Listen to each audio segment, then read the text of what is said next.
I don't know how to tease this show. It's going to be an interesting one.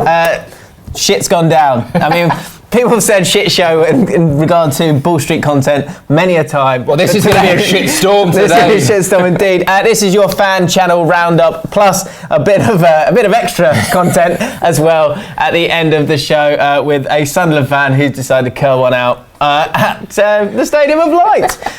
Or the stadium. I'm not going to go for it. Leave it. We're going to go through the back pages in just a second. Let us know in the comments. It's the Monday after the weekend's action. Who is your player of the weekend? Is it De Gea? Yes. Is it David Silva? No. There's loads, but not just who is the player of the weekend, who is your player of the weekend for your team. Let us know in the comments and we'll read some out. Let's get straight into the back pages first.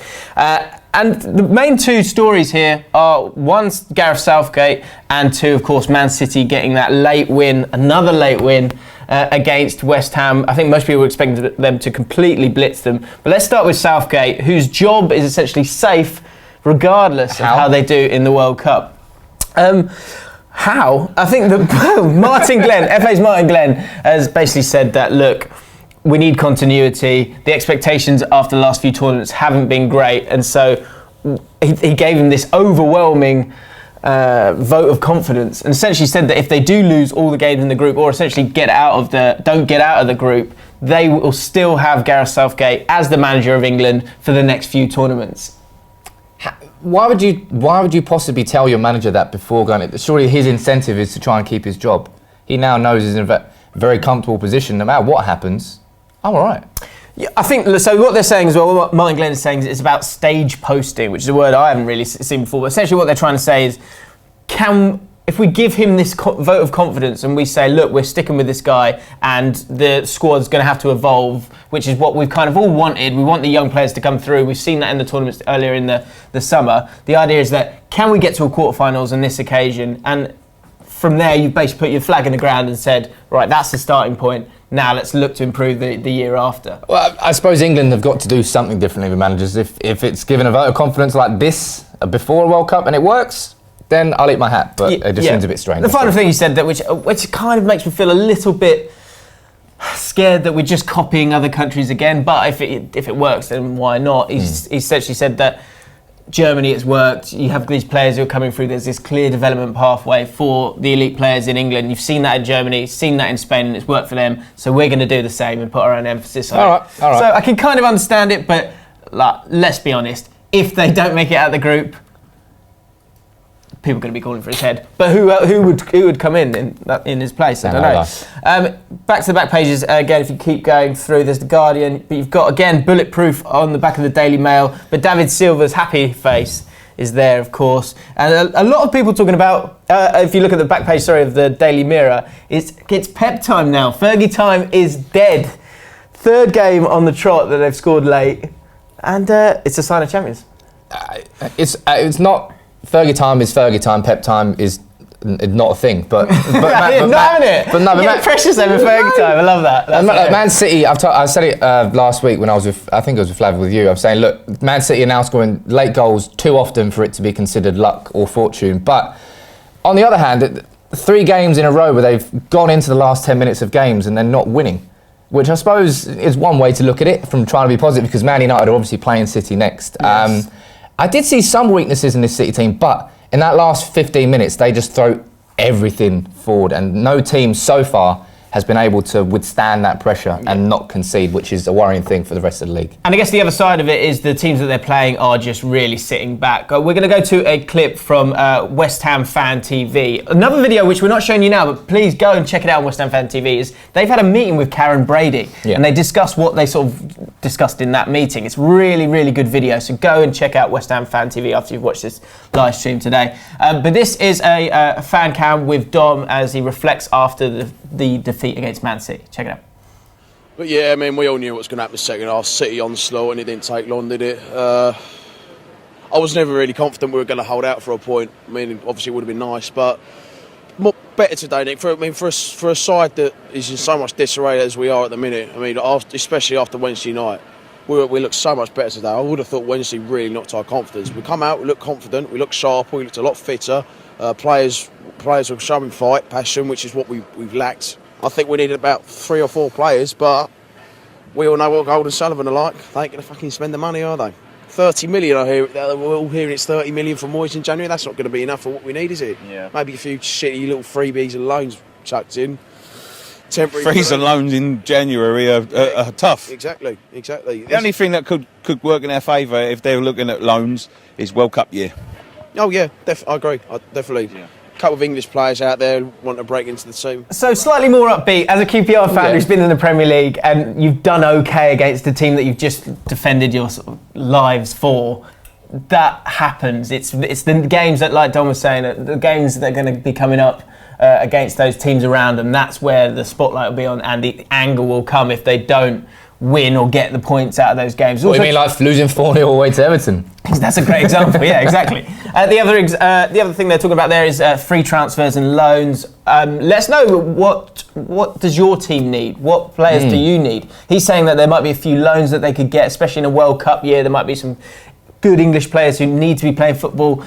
Is he talking about Jack Wilshere? Possibly, I don't know. Possibly.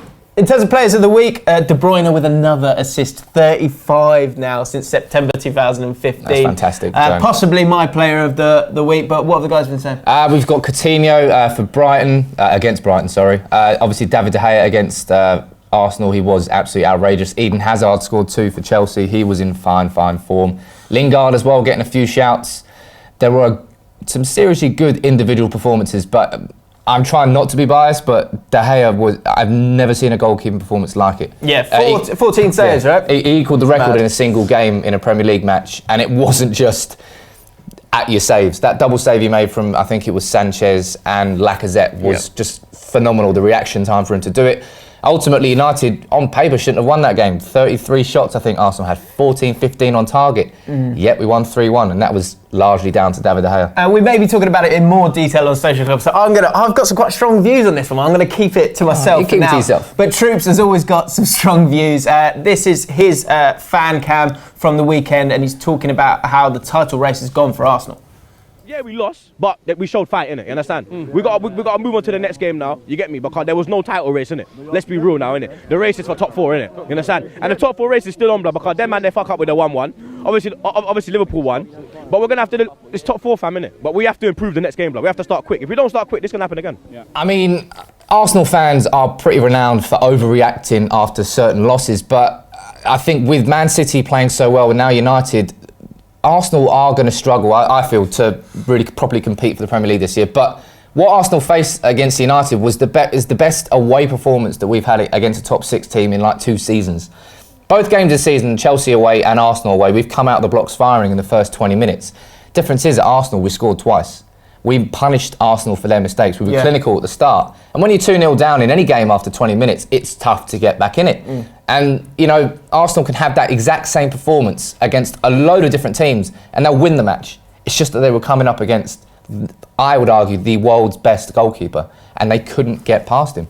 Yeah, let us know your thoughts on that game if you're an Arsenal fan. Were you unlucky, or conceding 2 goals like that so quickly? It almost does dictate the rest of the game because they've got something so great in Man United to defend. Let's move on to Chelsea. They got a win. That was the first game of the weekend against Newcastle. 3-1 win, confident win. Newcastle struggling, continuing to sort of drop through the league. But Charlie Skillen was there, and he did his fan cam on CFC Fan TV, and he was talking about Eden Hazard.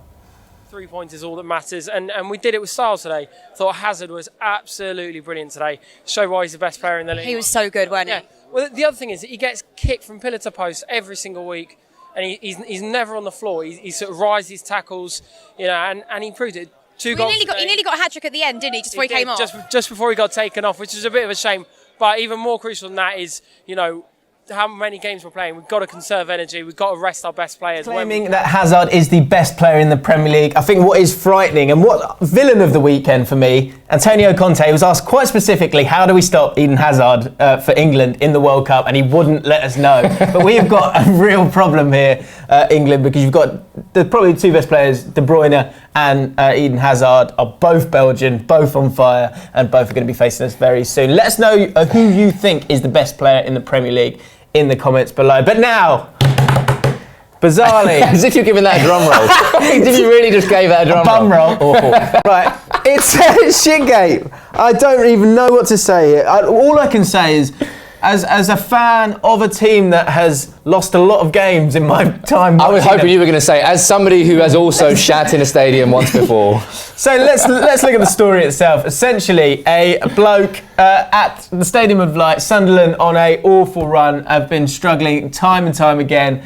And you see this headline, Sunderland fans shits on seat, and you expect that it's to do with the fact that Sunderland are that bad and it's almost a moment of protest.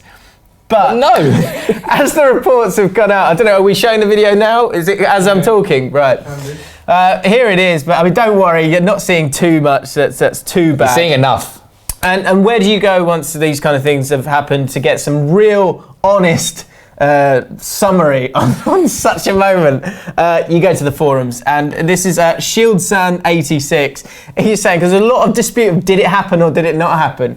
Apparently, 100% it happened. This kid was 2 rows back from me.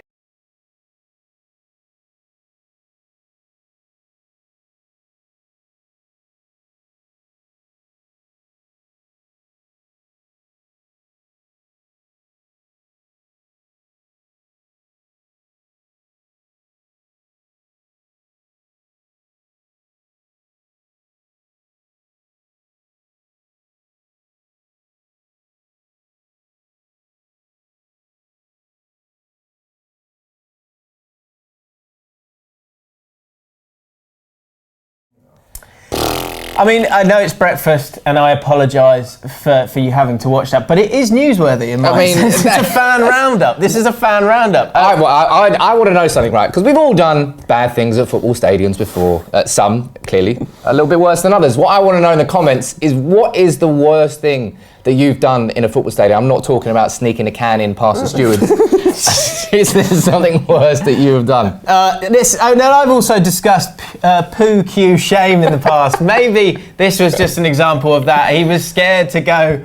No, actually, it doesn't make sense. There's a different kind of shame. Sunderland fans, you've got to be absolutely devastated because you don't need. I think the sound might have gone, by the way. No, it's back in the room. It's back in the room. As Sunderland fans, you've got to be absolutely devastated with this because it's something that will rumble on. No, it didn't deflect from the football, right? Yeah, maybe. You could call it a curveball. Sad state of affairs. Bit of a sting in the tail of that game as well. Oh, nice. Yeah. They've dropped one here, haven't they? They really have. And other puns. I don't even know what to say to you guys at this time. Don't poop in stadiums. Don't poop in stadiums. Yeah. I mean, that should be on the sign, really, shouldn't it? Or does it need to be on the sign? I don't even know what I'm saying. Clearly, it needs to be in the stadium. Bottom line is that be careful out there because people. What am I saying? I don't even know what I'm saying anymore. Be careful. You should just wrap it up. Don't shit. Go to the toilet. All right, mate? Jesus. Right, player of the weekend. I'm going for.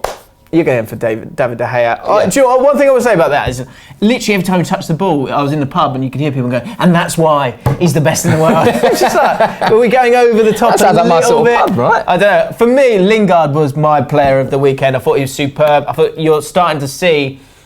In that Mourinho side, incredible ability to counter-attack. The transition was so quick with them. I know Mustafi screwed up in a huge way, but Lingard was superb. And for the third goal, you saw that again with his running through.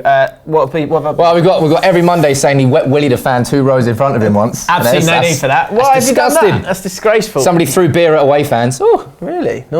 Naughty. Yeah, not. We don't condone that either. But I think shitting in the stadium is still number one on the don't list. David De Gea is your player. Yeah, he's my player of the weekend. You really can't ignore how good that individual performance was, and it will be a performance that's talked about for a long, long time as far as I'm concerned, and for me that's why he's player of the weekend. And Busquets saying Firmino, a lot of good reports on his form at the moment as well.